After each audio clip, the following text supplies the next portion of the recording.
முதலமைச்சர் ஏற்கனவே 2 நாள் நீங்கள் சென்னைக்கு திருச்சிக்கு வரும்போது முதலமைச்சர் உங்கள்கிட்ட வேண்டுகோள் வச்சிருக்காரு. அது கொஞ்சம் சீக்கிரம் நிறைவேற்றி கொடுங்கன்னு முதலமைச்சர் ஞாபகப்படுத்த சொன்னேன். கண்டிப்பாக பண்ணித்தரேன் அப்படின்னு சொல்லியிருக்கிறாரு.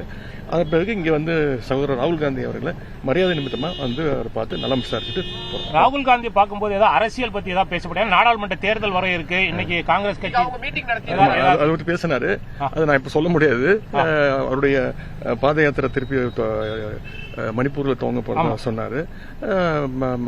மற்றபடி ஒவ்வொருத்தருக்கும் நல்லா விசாரிச்சுக்கிட்டோம். அரசியல் ரீதியாக இல்ல எதுவும் முக்கியமா பேசல. அதுல எதுவும் பேசல. ஒரு மரியாதை நிமித்தமான ஒரு சந்திப்பு தான். பிரதமர் அப்ப 31ஆம் தேதி நடைபெறுகிற அந்த கேலோ இந்தியா இல்ல 19 வரேன்னு சொல்லியிருக்கிறார். துவக்க வரேன் சென்னைக்கு வரேன்னு சொல்லியிருக்கிறார். ராகுல் காந்தி சொல்லுங்க மேடம் வரேன். இல்ல அவர் சொல்லல. அவர் பாத யாத்திரைக்கு போறாரு. நரேந்திர மோடி அவர்களே கேலோ இந்தியா இந்த வருடம் நடக்கக்கூடிய கூட்டம் அந்த ஈவெண்ட் தமிழ்நாட்டில் நடத்துறதுக்கு அந்த வாய்ப்பு கொடுத்துருக்கிறாரு. அந்த விழாவிற்கு அழைப்பதற்காக அவர்கிட்ட நேரம் கேட்டிருந்தேன். நேரம் கொடுத்துருந்தாரு. அவர்கிட்ட அழைப்பு கொடுத்துருக்கிறேன். கண்டிப்பாக கலந்துக்கிறேன்னு சொல்லியிருக்கிறாரு.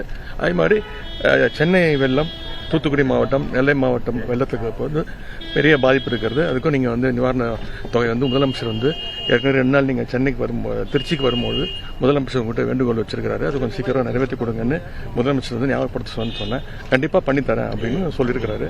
அதன் பிறகு இங்கே சகோதரர் ராகுல் காந்தி அவர்களை மரியாதை நிமித்தமாக அவரை பார்த்து நலம் விசாரிச்சுட்டு போகிறோம். ராகுல் காந்தி பார்க்கும்போது ஏதாவது அரசியல் பற்றி ஏதாவது பேசப்படும். நாடாளுமன்ற தேர்தல் வர இருக்கு. இன்னைக்கு காங்கிரஸ் கட்சி அதை பற்றி பேசினாரு. அதை நான் இப்ப சொல்ல முடியாது. அவருடைய பாத யாத்திரை திருப்பி மணிப்பூர்ல துவங்க போறதா சொன்னாரு. மற்றபடி ஒவ்வொருத்தருக்கும் நல்லா விசாரிச்சுக்கிட்டோம். அரசியல் ரீதியாக இல்ல எதுவும் முக்கியமா பேசல.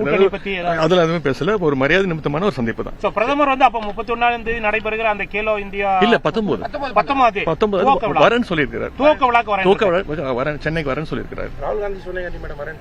இல்ல அவர் சொல்லல. அவர் பாத யாத்திரைக்கு போறாரு.